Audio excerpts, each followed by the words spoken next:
제5과 존귀한 평강의 왕이라는 제목으로 여러분과 함께 공부하셨던 것을 함께 은혜 나누고자 합니다. 우리 묵상하심으로 교과 공부 시작하도록 하겠습니다.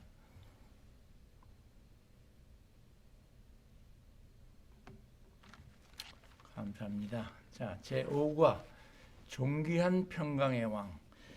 우리가 존귀라는 말과 평강이라는 말을 듣긴 듣지만 이 말 단어에 대해서 좀 우리가 구체적으로 얘기를 하자면은 좀 말하기가 조금 어려운 단어인 것 같습니다. 그래서 저 나름대로 사전을 한번 찾아봤습니다. 그랬더니 존귀란 말은 지위나 신분이 높고 귀하다는 얘기입니다. 또 평강이라는 말은 걱정이나 탈이 없는 평안함을 얘기하는 것이라고 합니다. 그래서 우리가 존귀한 평강의 왕이라는 것은 신분이 높고 귀한 편안한 왕, 이렇게 말씀을 하면은 좀 더 이해가 쉬우리라고 생각을 합니다. 정말 참되고 영원한 평화를 가져다 줄 수 있는 그 왕이 누구이냐 하는 것입니다. 이 말씀은 결국 한 존재에 대한 예언이 되겠습니다. 이사야의 예언이 되겠습니다. 그래서 이번 주 말씀은 지난주까지 8장, 이사야 1장부터 8장에 대한 말씀을 마치고 이번 주는 9장에서부터 12장입니다. 매주 한 장씩 또는 한 장 반, 두 장씩 다루던 말씀을 이번 주에는 9장, 10장, 11장, 12장, 4장을 다루어야 하는 관계로 상당히 분량이 많습니다. 그래서 성경절도 많이 찾아봐야 되고 또 이 말씀을 이해하려고 하면은 그냥 얘기만으로서는 여러분들이 이해가 부족하실 겁니다. 그래서 여러분들 조금 수고스러우시더라도 성경을 좀 펼쳐 놓으시고 그 성경 속에서 이사야가 주시는 기별의 말씀을 통해서 우리가 좀 더 이해할 수 있으리라고 생각을 합니다. 자, 우리 기억절 함께 보도록 하겠습니다. 이는 한 아기가 우리에게 낳고 한 아들을 우리에게 주신 바 되었는데 그의 어깨에는 정사를 메었고 그의 이름은 기묘자라 모사라 전능하신 하나님이라 영존하시는 아버지라 평강의 왕이라 할 것임이라. 이사야 9장 6절의 말씀이십니다. 이 말씀은 예수님의 칭호에 대한 설명을 하고 있습니다. 우리 또 날짜별로 그날이 이 9장에 대한 말씀을 설명할 날이 오면 그때 또 함께 나누기로 하고 지금 이 지구상에서 지구의 역사, 인류의 역사 이래 평화가 유지되었던 시기는 교과에 보면 모든 시대의 약 8% 정도밖에 되지 않는다고 했습니다. 그러니까 92%는 서로 싸우고 다투는 전쟁과 불안한 그런 상태였음을 말씀해주고 있는 것을 보고 있습니다. 그래서 유명한 노벨 평화상도 그렇게도 생겼지만 역시 세계는 서로 다툼과 또 진보와 보수와 또 미소, 미중 또 종교계에서도 구교와 신교와 무슬림과 또 진보와 보수 이렇게 많은 다툼 속에서 평화가 없이 계속 역사가 이루어지고 있음을 우리가 볼 수가 있습니다. 정말 참되고 영원한 평화를 가져다 줄 수 있는 유일한 분이 누구이신가 하는 것을 우리가 이번 주에 공부하게 되겠습니다. 1장부터 12장까지 이제 이번 주에 배울 12장까지 결론은 한번 먼저 말씀을 드리자면 우리의 삶에 하나님은 과연 어떤 분이신가? 또 우리는 과연 누구인가? 또 그리고 하나님은 우리에게 무엇을 기대하고 계시는가? 이거에 대해서 12장까지가 공부를 하는 것가 되겠습니다. 그래서 결국 그 답은 회개하고 돌아오라는 하나님의 말씀입니다. 그랬을 때에 메시아의 왕국이 하루속히 우리에게 다가올 수가 있고 정말 평화가 유지되는 하나님의 아름다운 세계가 있다는 것을 선포하고 있는 말씀이 되겠습니다. 자, 우리 일요일 날 보겠습니다. 오늘 조금 더 늦게 시작을 했기 때문에 조금 시간을 더 쓰도록 하겠습니다. 일요일 날 제목에 갈릴리에서 불행이 끝난 이사야 9장 1절에서 5절까지의 말씀입니다. 기억절 보시겠습니다. 그러나 고통을 겪고 있는 사람들에게 어둠은 이제 사라졌다. 전에는 그가 스불론 땅과 납달리 땅에 모욕을 당하도록 내버려 두셨지만 이후로는 바닷길과 요단강 서편의 땅과 이방 사람들이 사는 갈릴리를 영화스럽게 하셨다. 9장 1절의 말씀입니다. 9장 2절에 역시 이어서 보면은 흑암을 몰아내는 큰 빛이 오신 것을 보았다. 이런 말씀이 있습니다. 자, 여기서 여러분들 지금 스불론 땅과 납달리 땅에 대해서 얘기를 하고 있고, 또 지난주에 그 8장 끝에 보면은 8장 21절 22절 끝에 보면은 흑암 가운데 있던 날이 있었다 하는 말씀을 하고 있습니다. 근데 여기서 보면은 그 흑암 가운데 있었던 땅이 뭐냐면은 결국 스불론 땅과 납달리 땅이 되겠습니다. 이 스불론 땅과 납달리 땅은 갈릴리 호수, 북방 이스라엘의 갈릴리 호수를 중심으로 해서 이렇게 옆으로 평행으로 그어진 곳이 스불론 땅이고, 북쪽으로 이렇게 남북으로 갈라진 땅이 납달리 땅입니다. 10개 지파 중에서 2지파가 갈릴리 지역에 속해 있는 땅을 점령하고 있었습니다. 이 두 땅은 항상 변방에 가까움으로 인해서 이방 나라의 침범을 많이 받았던 나라입니다.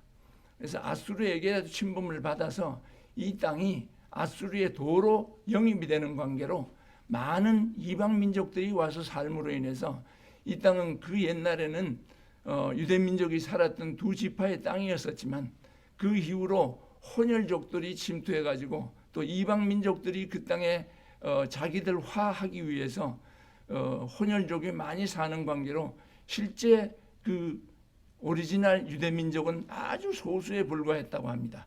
그래서 이 스불론 땅과 납달리 땅, 이 말은 즉 갈릴리 호수를 주위로 했던 땅입니다. 예수님이 이 땅에 어디서 활동을 많이 하셨습니까? 갈릴리 땅에서 많이 하셨죠. 주로 가버나움, 가나, 또 나사렛, 이 지역이 전부 이 스불론 땅과 납달리 땅이 되겠습니다. 이 땅이 아수르에게 빼앗기고 많은 사람들이 포로로 잡혀가서 이 땅이 고통이 아주 심했던 땅이죠. 근데 이 땅이 그 바닷길은 결국 갈릴리 호수의 해변가를 얘기하는 것입니다. 요단강 저편의 땅과 이방 사람들이 사는 갈릴리를 영화롭게 하셨다 그랬습니다. 또 9장 2절에 보면은 큰 빛이 오실 것을 보았다라고 얘기했습니다. 이 말씀이 이사야가 예언을 했지만 이 말씀의 성취가 여러분들 마태복음 4장 12장 12절 25절의 말씀을 보면은 이런 말씀이 있습니다. 요한이 이제 잡혀가게 됩니다. 그 말씀을 잡혀갔다는 말씀을 듣고 난 예수님이 갈릴리로 물러가셔서 나사렛으로 올라 떠나가셔 스불론 땅과 납달리 지역을 지나 해변길에 가셔서 갈릴리에서 봉사하신 얘기가 나옵니다. 그래서 거기서 그곳에서 안드레와 베드로와 야고보와 요한을 만나서 예수님 초기에 봉사했던 곳이 바로 그곳입니다.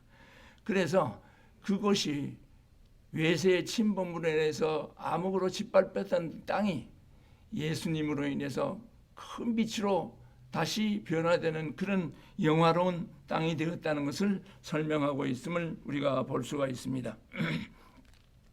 그래서 예수님의 이 갈릴리 지역을 활동 무대로 해서 구속 사업의 위대한 사건이 전개되었다는 것을 여러분들 이해하시면 좀 더 갈릴리에서 불행이 끝나고 큰 빛이 오신 것에 대한 이해가 되시리라고 생각을 합니다.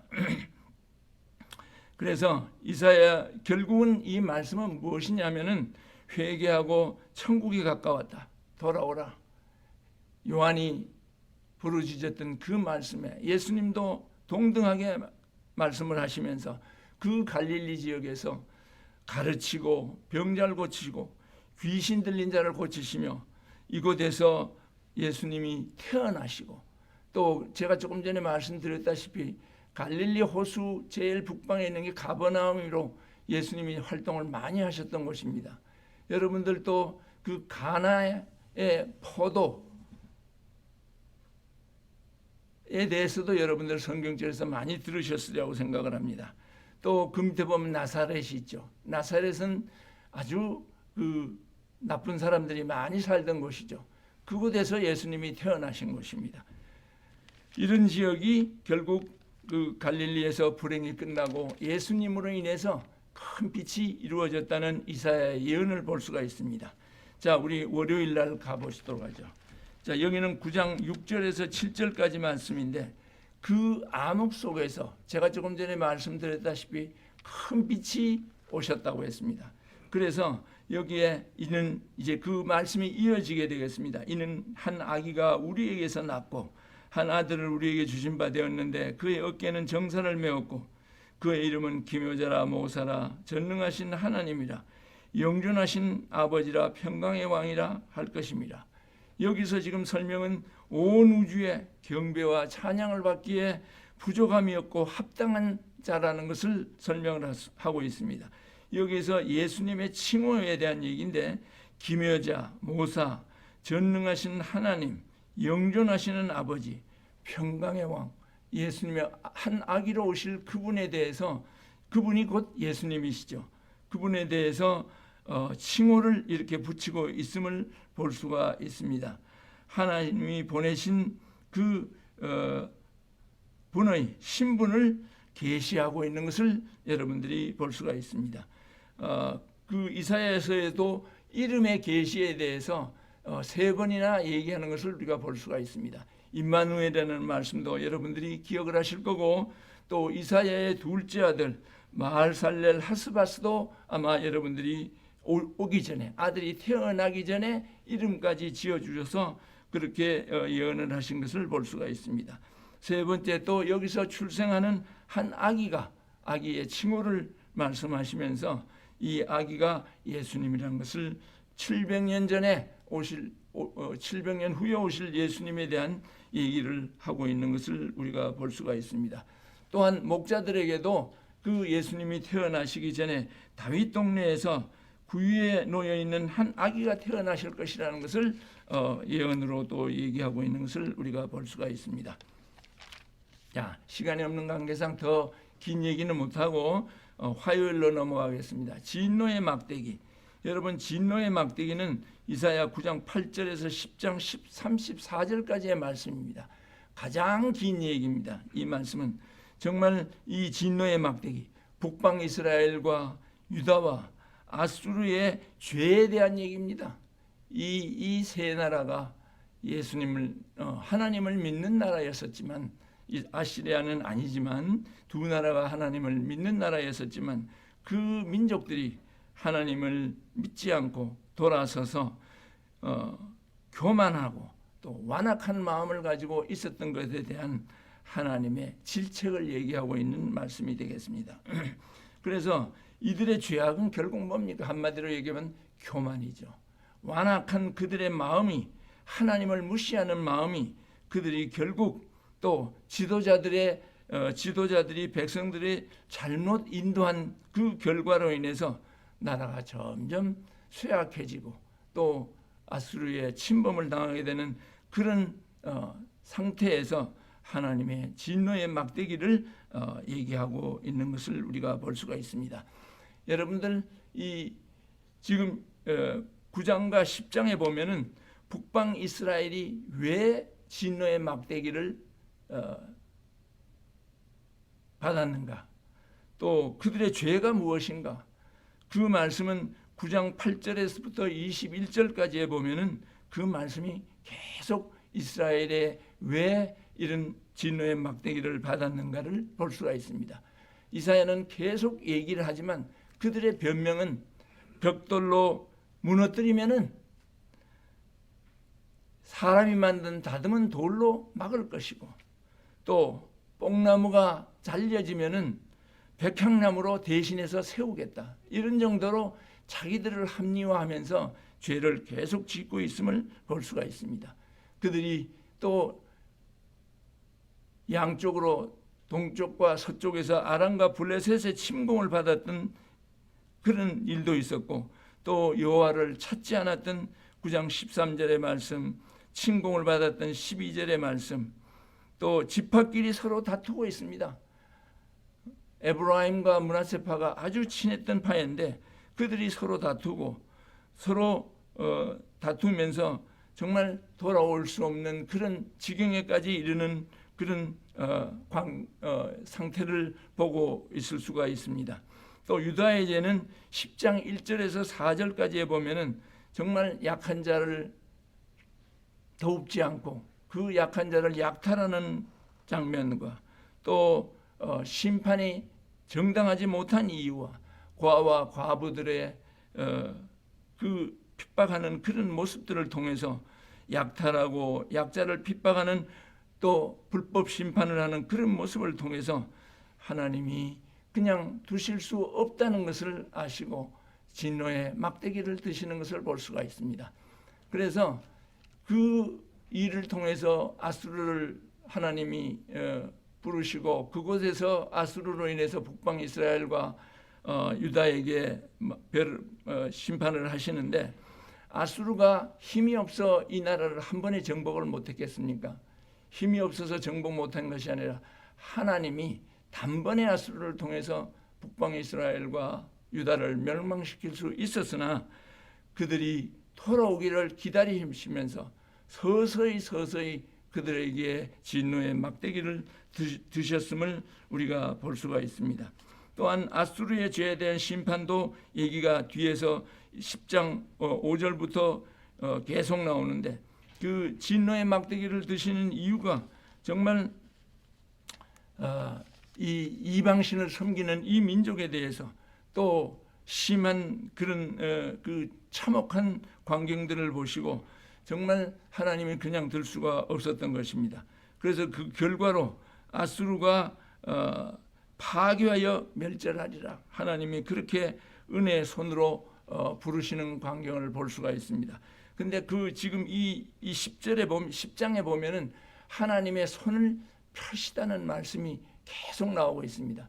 하나님이 손을 펴시다는 얘기는 뭐냐면 손을 잡아야 그들을 구하시는데 자꾸 펴시는 얘기는 그들의 죄악을 도저히 묵과할 수가 없다는 하시는 말씀이십니다.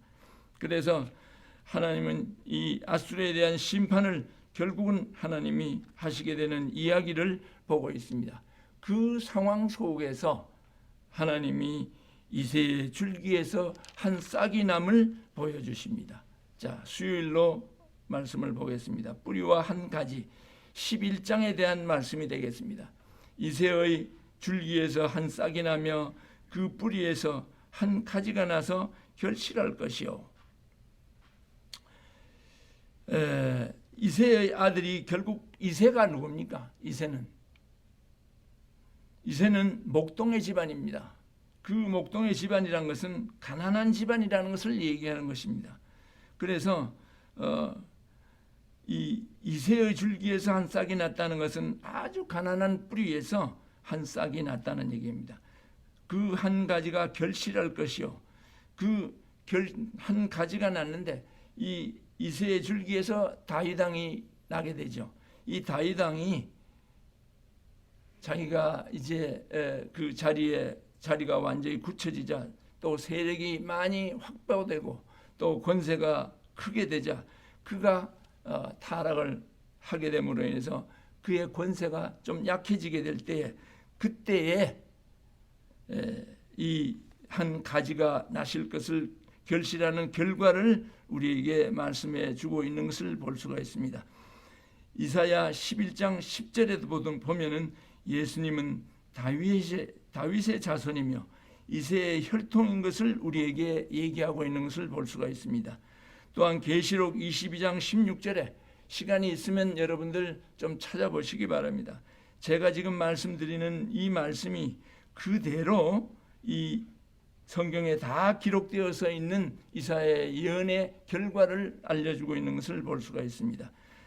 계시록 22장 16절에도 다윗의 뿌리다 이런 말씀이 있고, 또 창세기 3장 15절에도 여자의 후손이라는 말씀도 하시죠. 또 임마누엘이라는 그 처녀에서 잉태할 것도 얘기하시죠. 이런 모든 그 세 구절을 통해서 우리가 볼 때 이 세 구절에 나오는 다윗의 뿌리 또는 임마누엘 또는 여자의 후손은 여러분들 공부해서 아시겠지만 다 예수님인 것을 우리가 알 수가 있습니다. 그래서 이사야 11장 11절에 보면 그 예수님이 민족의 깃발이 될 것이라고 하셨습니다. 또 민족을 영화롭게 할 것이라고 하셨습니다. 그래서 그 뿌리의 한 가지가 새로운 통치자로서 다윗 왕조의 후손으로서 예수 그리스도의 통치하는 모습을 볼 수가 있습니다. 결국 예수님이 돌아가시고 이제 오실 예수님의 그 영원한 재림 후에 있을 세상에는 하나님의 뜻을 이루시고 우리의 모든 피조물을 새로운 피조물로 만드시며 창조 때에 있었던 그 세상을 만드실 것을 예언하고 있음을 우리가 볼 수가 있습니다. 창세기 11장 2절에서 5절까지의 말씀을 보면은 이사야 11장 2절에서 5절까지의 말씀을 보면은 성령께서 예수님 위에 임하셨다는 얘기가 있습니다. 그 예수님의 임하셨던 그 표현이 있는데 그 표현을 여러분들 이 시간이 끝나면 꼭 한번 기억하셨다가 읽어보시기 바랍니다. 거기에 표현이 어떻게 있냐면 여호와의 영이, 지혜와 총명의 영이, 모략의 영이, 재능의 영이, 지식의 영이, 여호와를 경외하는 하늘의 영이 예수님 위에 강림하셨다는 얘기가 있습니다.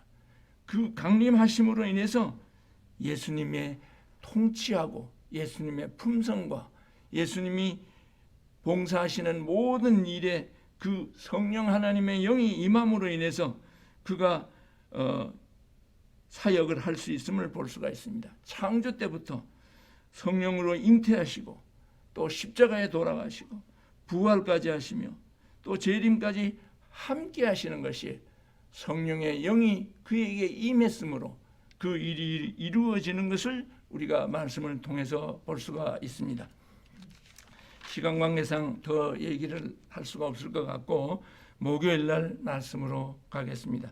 주께서 나를 안위하시나오니 이사야 11장 1절에서 6절까지의 말씀입니다. 지금 이 말씀은 11장의 속편이라고 봐도 되겠습니다.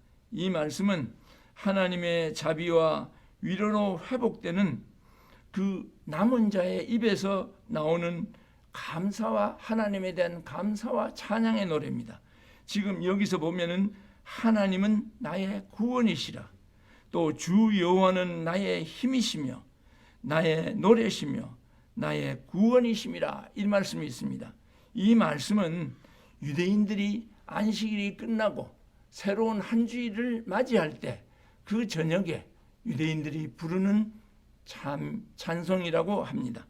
그래서 매주 한 주가 시작되는 그 안식일 저녁에 이 지금 하나님은 나의 구원이시라, 나의 힘이시며 나의 구원자이심을 노래하는 것을 우리가 볼 수가 이사야를 통해서 볼 수가 있습니다.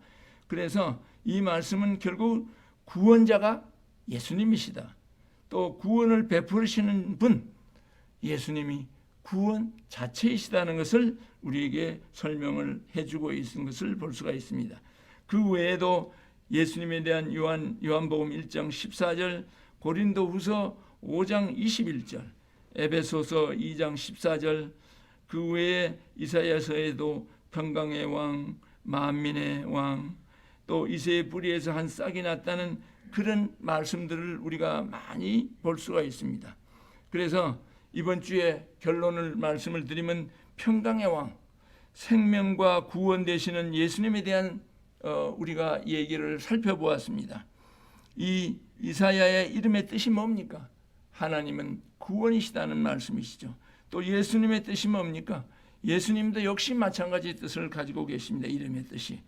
그래서 이스라엘을 통해서 백성들을 그 흑암으로부터, 아까 제일 일요일 날 말씀드렸던 그 갈릴리 지역의 외세의 침범으로부터 당했던, 또 거기에 유대 민족이 없고 이방 민족으로부터 복음이 전달되고 또 하나님의 예수님의 봉사가 시작되어서 빛으로 오신 것처럼 그 고난과 역경으로부터 구원해 주셨다는 것을 우리가 공부를 했습니다. 그런데 그 약속이, 그 이사야에 대한 약속이 예수님으로 인해서 갈릴리 호수를 주위에 있는 그 지역으로 인해서 성취가 되었다는 것이 말씀하고 있으면서, 그 약속이 이새의 줄기로부터 난 예수 그리스도로 인해서 성취된 것을 우리에게 말씀해 주고 있습니다. 오늘날 우리에게도 예수 그리스도를 통해서 자기 백성에게 영원한 평화를 주시기 위해서 오실 것을 우리가 알고 있습니다. 그래서 우리 교회 이름도 재림교회지요. 이 복된 기별을 잊지 말고 꼭 마음에 새기시면서, 시간이 없는 관계상 더 자세한 말씀들을 우리가 나누지를 못하지만 이번 기는 상당히 여러분들에게 역사적으로 또 이 북방 이스라엘과 유다 민족이 어떻게 하나님의 직노의 막대기에서 벗어날 수 있는지에 대해서 설명을 하고 있습니다.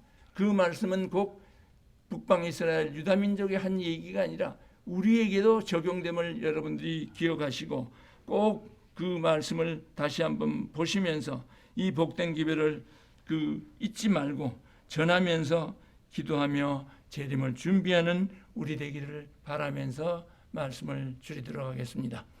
자, 우리 기도하고 마치겠습니다. 하늘에 계신 고마우신 우리 아버지 하나님, 하나님이 구원하신다는 이사의 이름을 통해 주신 예언의 약속이 다윗의 후손인 예수 그리스도를 인해 성취됨을 알게 하셔서 감사합니다. 우리에게 존귀한 평강의 왕이신 예수 그리스도를 신실하게 믿고 순종하는 구원의 백성이 되게 하여 주시옵기를 간절히 원하면서 귀하신 예수님 이름으로 감사하며 기도드립니다. 아멘. 안녕하세요.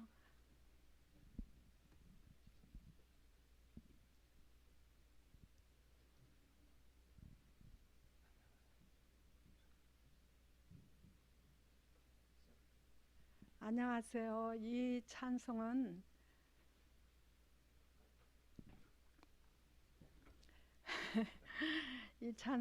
제가 위암 수술을 받고 났는데 눈이 뜨자마자 이 찬송을 혼자 불렀어요. 그래서 홍성호 장로님이 방문 오셨길래 저희 카피 좀 해달라 그래서 그거 해주신 거예요. 그래서 이 찬송은 제 간증입니다. 집사님.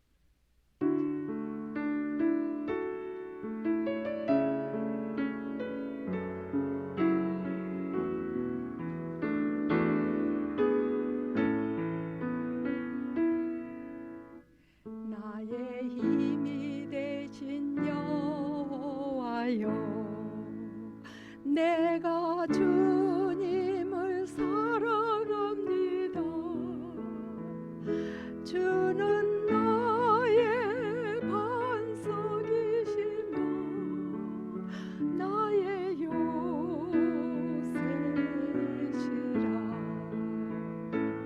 주는 나를 이끄시어 나의 주 나의 하나님.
성도 여러분 안녕하십니까?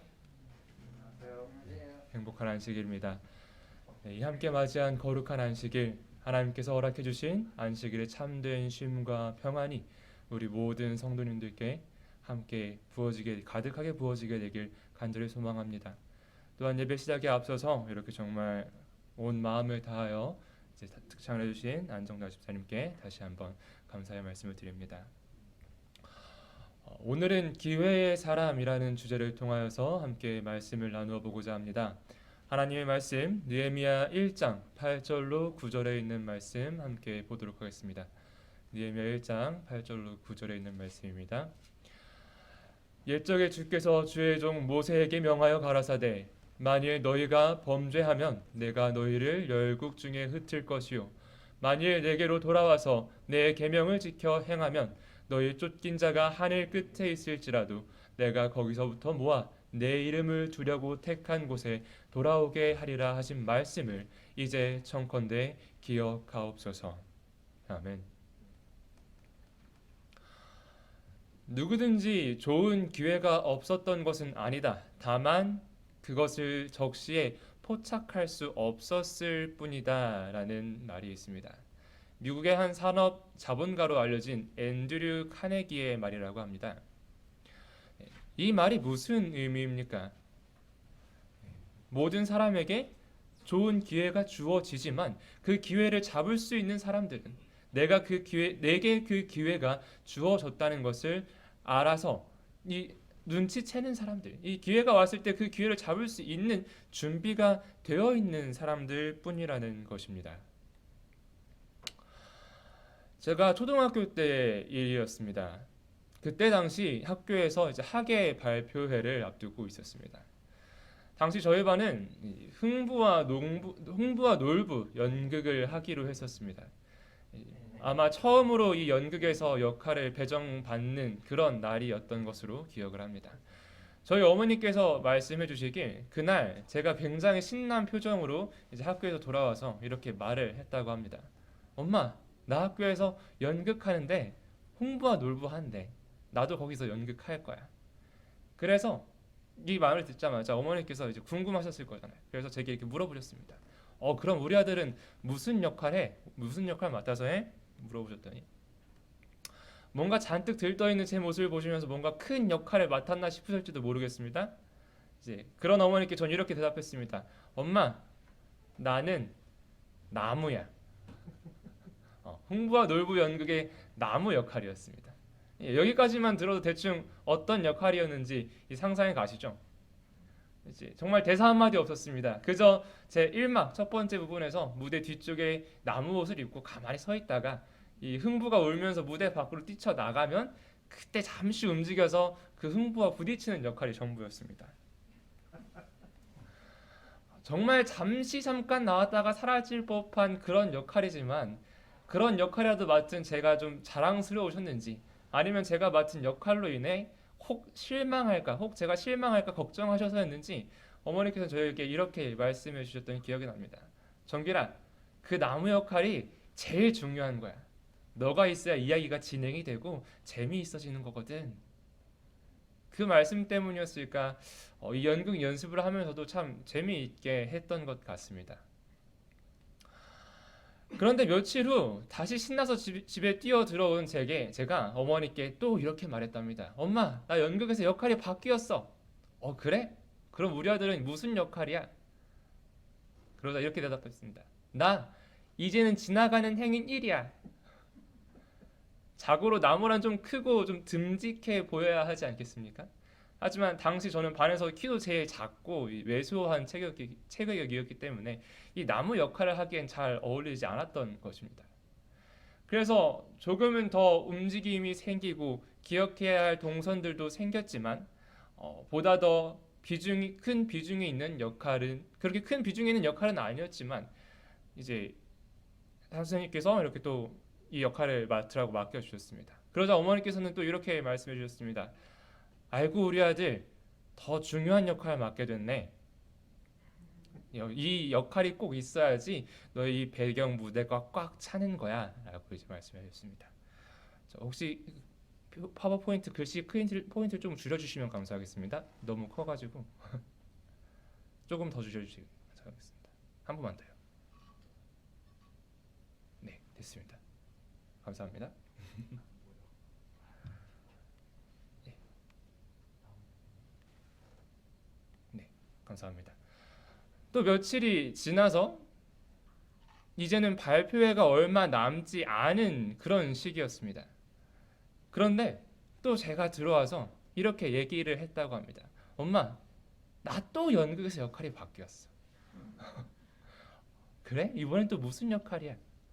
제가 과연 무슨 역할을 맡았을까요? 저는 꽤나 자신 있게 대답했습니다. 엄마, 이제는 내가 흥부야.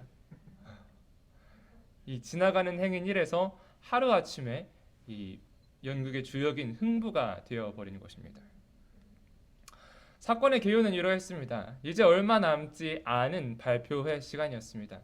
이제 흥부를 맡아 연기해오던 그 친구에게 하나 문제가 생겼는데 이 친구가 그때까지도 아직 대사를 다 외우지 못했던 것입니다. 그래서 이제는 이 리허설을 하면서 연기의 디테일을 하나하나 잡아가야 할 때인데 이 연습이 계속 잘 진행되지 않고 있었습니다. 그렇게 리허설 중 대사를 잊어서 한참 머뭇거리던 친구에게 이 대뜸 대사를 이렇게 딱 읊어주는 학생이 있었는데 그게 바로 저였답니다. 이 나무를 연기를 하면서 지나가는 행인 1을 연기하면서 이 어머니께서 해주신 말씀들을 기억하고 정말 열심으로 연극에 참여하고 또 대본도 읽어 나가다 보니 어느새 제가 그 연극 대본을 다 외워버렸던 것입니다. 그렇게 해서 제가 정말 의도치 않게 이 연극의 주연을 맡는 그런 기회를 차지했었던 기억이 납니다. 이와 같이 기회는 준비된 사람들에게 주어집니다. 기회란 것은 지나간 후엔 다시 잡을 수 있는 것이 아닙니다. 그리고 이 기회는 너무나도 빠르게 왔다가 가버립니다. 그렇기에 기회를 잡는 사람은 언제나 준비되어 있는 사람이 될 수밖에 없는 것입니다. 성도 여러분, 그렇다면 그리스도인으로 살아가는 우리의 삶에 있어서 우리가 꼭 잡아야 할 기회가 있다면 그것은 무엇이겠습니까? 이를 위해 우리가 준비해야 하는 것은 또한 무엇일까요? 성경에서 기회의 사람으로 일컬어지는 우리가 너무나도 잘 알고 있는 이 두 명의 인물이 있습니다. 바로 에스라와 느헤미야입니다. 이 같은 시대에 열심으로 활동했던 두 인물 가운데 오늘은 보다 더 느헤미야의 이야기에 좀 더 초점을 맞추어 말씀을 이어나가려 합니다. 우리 함께 살펴볼 말씀 느헤미야 1장은 슬픔 가운데 빠져있는 이 느헤미야를 주목합니다. 느헤미야의 슬픔의 근원, 그 근원을 우리는 다니엘서의 한 예언으로부터 찾아볼 수 있습니다. 잠시 다니엘서 9장 25절의 말씀 함께 보도록 하겠습니다. 그러므로 너는 깨달아 알지니라. 예루살렘을 중건하라는 영이 날 때부터 기름 부음을 받은 자 곧 왕이 일어나기까지 7이레와 62이레가 지날 것이요 그 곤란한 동안에 성이 중건되어 광장과 거리가 세워질 것이며. 아멘. 메대왕 다리오의 통치 원년 이 BC 539년에 다니엘에게 주어진 이 예언은 우리가 너무나도 잘 알고 있는 이 70일의 예언의 일부분입니다. 그와 함께 예루살렘을 중건하라는 영이 날 것이라는 이 사실은 당시 이스라엘 백성들에게 있어서 굉장히 희망찬 메시지였습니다. 여기서 중건이라는 단어를 볼 때 우리는 단순히 어떠한 건물의 재건만을 생각하기 쉽지만 사실 이 단어는 이 원어적으로 보다 더 많은 의미를 담고 있습니다. 이 중건의 원어는 히브리어 슈브라는 단어로서 구약 약 850회가 넘게 사용되고 있는 단어입니다. 우리말 성경에서는 주로 돌이키다, 돌려주다, 보답하다, 대답하다 등으로 번역되고 있습니다. 또한 이 말은 어떠한 회개와 회복의 의미로도 여러 성경 구절들 가운데 번역되기도 합니다. 더 나아가 이 예언의 말씀에는 예루살렘의 성전이 혹은 성읍이 중건될 것이라는 말씀이 아닌 예루살렘 그 자체의 회복을 분명히 기록하고 있습니다. 즉 이 예언을 통해 다시 백성들에게 중건된 예루살렘의 이 중건은 단순히 그들의 어떠한 건물이, 그들의 성전이 또는 단순 어떤 성읍이 재건된다는 의미만 있는 것이 아니라는 것입니다. 이 예언의 말씀은 그들의 잃어버린 그 예루살렘의 원래 모습, 그 모든 상태가 회복된다는 것이었습니다. 정말 오랜 노예 생활로 인해 어느덧 이방 문화에 젖어버린 이스라엘 백성들도 많이 있었지만 이 예루살렘이 회복될 것이라는 말씀은 여전히 그들의 땅을 그리워하던 이 이스라엘 백성들에게 큰 희망의 메시지였을 것입니다. 얼마나 그때를 고대하며 하루하루를 살아갔겠습니까? 그리고 이런 그들에게 이 희소식이 들려지기까지 그리 오랜 시간이 걸리지 않았습니다. 바사왕 고레스 원년인 BC 538년 이 계시의 말씀이 있은 지 약 1년 후에 어떤 상황이 발생한 겁니까? 예루살렘 성전을 중건하라는 이 중건령이 선포된 것입니다. 지금 우리는 성경의 전반적 이야기들을 알고 있기 때문에 이 고레스가 내린 성전 중건령이 예언에 명시된 예루살렘의 회복의 때로 이어지기엔 부족한 점이 있음을 알고 있지만 당시 이 다니엘의 예언의 말씀을 마음에 새기고 있던, 그로 인해 예루살렘의 회복을 간절히 염원하던 이 이스라엘 백성들에게 있어서 이 소식은 정말 그들의 모든 회복에 대한 기대와 염원들을 이끌어내기 충분했을 것입니다. 이와 함께 내려진 1차 포로 석방령에서 비록 생각보다 많은 이스라엘 백성들이 그들의 땅으로 돌아가지는 않았지만 그럼에도 불구하고 예루살렘의 성전은 그 마음의 회복을 꿈꾸는 하나님의 백성들로 인해 조금씩 지어지기 시작합니다. 하지만 이 시도는 수많은 반대 속에서 오직 13년의 시간 동안 진행되었다가 결국은 그 반대를 이겨내지 못하고 중단되게 됩니다. 하지만 이러한 회복의 불씨는 아직 꺼지지 않았었습니다. 이 다리오 왕 2년 BC 520년경 성전 중건 사업이 중단된 지 약 5년 후에 다시 한번 이들에게 이 2차 중건령이 내려집니다. 이때 이스라엘 백성들은 학개와 스가랴의 지도로 성전 건축과 성곽 건축에 힘을 씁니다.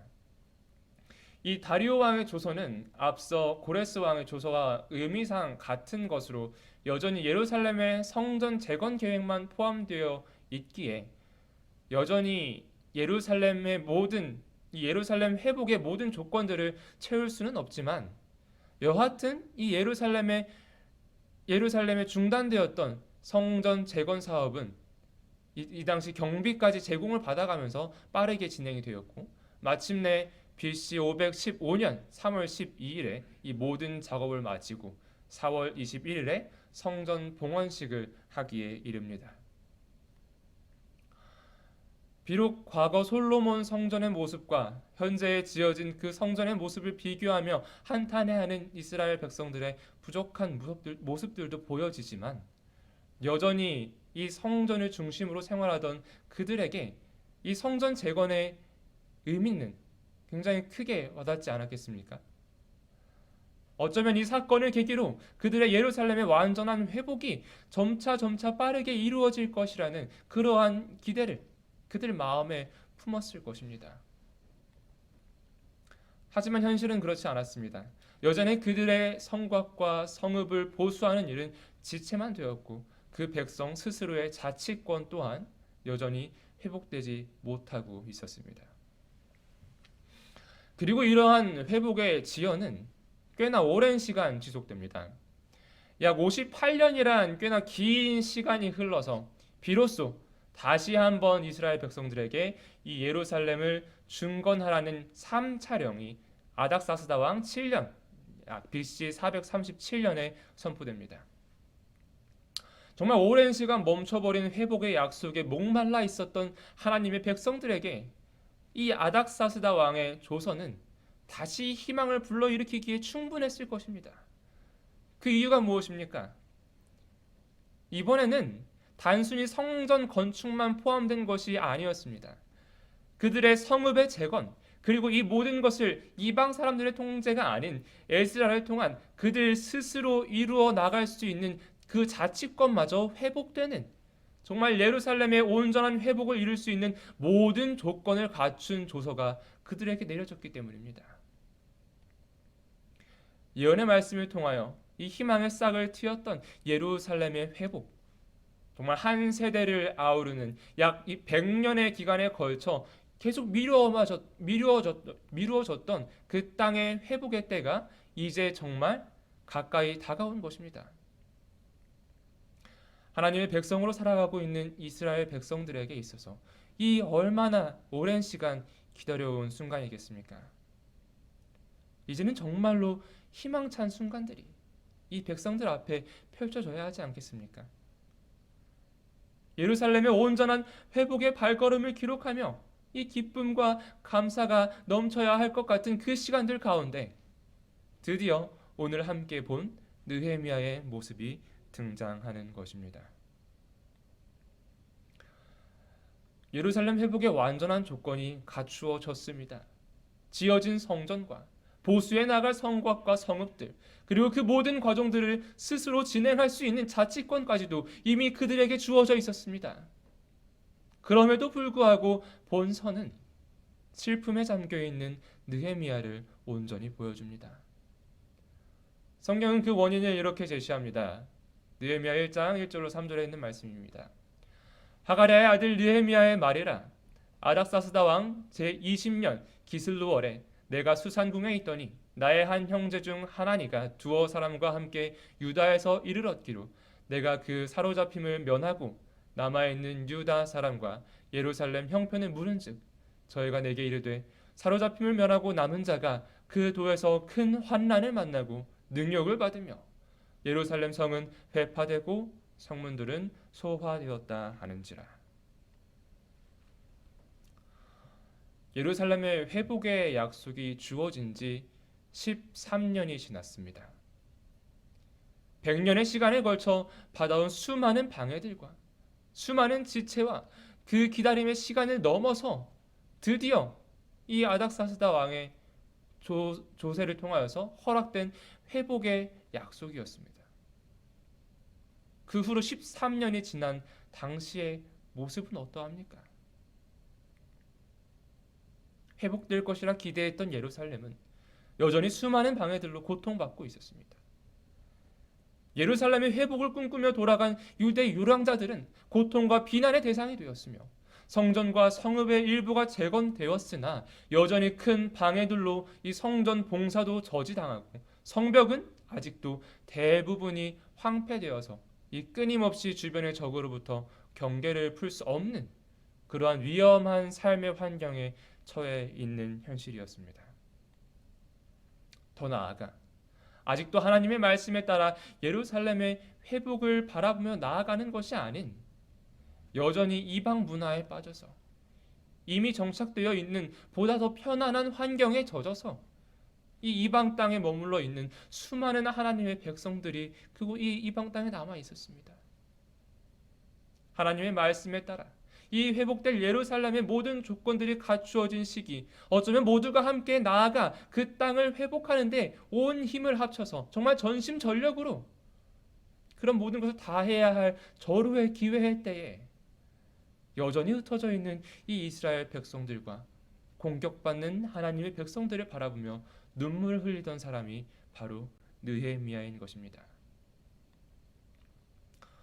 성도 여러분, 우리의 삶의 걸음들 가운데 이와 같은 상황을 마주하고 있지는 않으십니까? 하나님의 약속이라 확신하며 나아왔는데 그분께서 제시해 주신 온전한 약속의 길을 따라 나아온 것 같은데 정말 오랜 시간 그 말씀만을 바라보며 기다리고 버텨왔는데 여전히 그 자리에서 바라보는 우리의 앞날이 여전히 어둡고 막막해 보이기만 할 때가 있지는 않으십니까? 느헤미야가 바라본 현 상황은 참으로 암담한 상황이었습니다. 그 마음의 슬픔을 주체할 수 없어 주저앉아 울며 정말 수일 동안이나 슬퍼할 수밖에 없었던 그 상황이 느헤미야가 바라본 현재 그들의 삶의 모습이었습니다. 하지만 성도 여러분, 기억하시기 바랍니다. 바로 그 슬픔의 자리에서, 정말 너무나도 암담해 보이는 그 현실 속에서 느헤미야는 준비되어졌다는 사실입니다. 화이 선지자는 이러한 느헤미야에 대하여 이렇게 주석합니다. 하나님의 백성들이 그분에게서 떠나갔을 때 하나님은 당신의 경고의 말씀에 신실하셨기 때문에 당신의 말씀대로 그들을 열국 중에 흩으셨다. 느헤미야가 바로 이 사실에서 발견해낸 하나님 하나의 확신은, 그 하나님은 자기의 약속을 지키는 데에도 꼭 같이 신실하신 분이라는 것이었다. 여전히 암담해 있는 현실, 정말 이곳 저곳에 흩어져 있는 이 이스라엘 백성들은 무너져버린 그들의 땅 예루살렘을 재건하는데 수많은 어려움을 겪고 있는 그 백성들을 바라보며 느헤미야는 무엇을 기억했다고요? 신실하신 하나님을 기억했다고요. 하나님의 백성들이 고난을 겪을 수밖에 없었던 이유, 그들이 그렇게 흩어질 수밖에 없었던 이유, 그 모든 것들은 하나님의 말씀 안에 있었습니다. 신명기 4장 25절로 27절, 25절, 27절 말씀입니다. 내가 그 땅에서 아들을 낳고 손자를 얻으며 오래 살 때에 만일 스스로 부패하여 무슨 형상의 우상이든지 조각하여 내 하나님 여호와 앞에 악을 행함으로 그의 노를 격발하면 여호와께서 너희를 열국 중에 흩으실 것이요 여호와께서 너희를 쫓아보내실 그 열국 중에 너희의 남은 수가 많지 못할 것이며. 가나안에 들어가기 전에 모세를 통하여 이스라엘에게 주셨던 하나님의 언약의 말씀이었습니다. 수세기가 지났음에도 변함없이 그들을 향해 주어지고 있는 하나님의 말씀, 그 언약을 느헤미야는 기억한 것입니다. 그리고 이어지는 이 말씀들 또한 여전히 그의 마음에 남아 있었을 것입니다. 신명기 4장 29절로 31절에 있는 말씀입니다. 그러나 네가 거기서 내 하나님 여호와를 구하게 되리니 만일 마음을 다하고 성품을 다하여 그를 구하면 만나리라. 이 모든 일이 내게 임하여 환난을 당하다가 끝날에 내가 내 하나님 여호와께로 돌아와서 그 말씀을 청종하리니 내 하나님 여호와는 자비하신 하나님이시라. 그가 너를 버리지 아니하시며 너를 멸하지 아니하시며 내 열조에게 맹세하신 언약을 잊지 아니하시리라. 그분의 언약을 잊지 않으시는 하나님, 그분의 경고의 말씀을 온전히 행하신 것처럼 그분의 모든 약속들을 온전히 행하실 신실한 하나님, 그 하나님을 기억한 느헤미야는 이제 그분 앞에 무릎 꿇어 기도하기 시작합니다. 그 신실하신 하나님을 통하여 이렇게 기도합니다. 가로되 하늘의 하나님 여호와 크고 두려우신 하나님이여, 주를 사랑하고 주의 계명을 지키는 자에게 언약을 지키시며 긍휼을 베푸시는 주여 간구하나이다. 옛적에 주께서 주의 종 모세에게 명하여 가라사대 만일 너희가 범죄하면 내가 너희를 열국 중에 흩을 것이요 만일 내게로 돌아와서 내 계명을 지켜 행하면 너희 쫓긴 자가 하늘 끝에 있을지라도 내가 거기서부터 모아 내 이름을 두려고 택한 곳에 돌아가게 하리라 하신 말씀을 이제 청컨대 기억하옵소서. 주여 구하오니 귀를 기울이사 종의 기도와 주의 이름을 경외하기를 기뻐하는 종들의 기도를 들으시고 오늘날 종으로 형통하여 이 사람 앞에서 은혜를 입게 하옵소서. 성도 여러분, 말씀을 시작하며 드렸던 질문을 다시 한번 드려보려 합니다.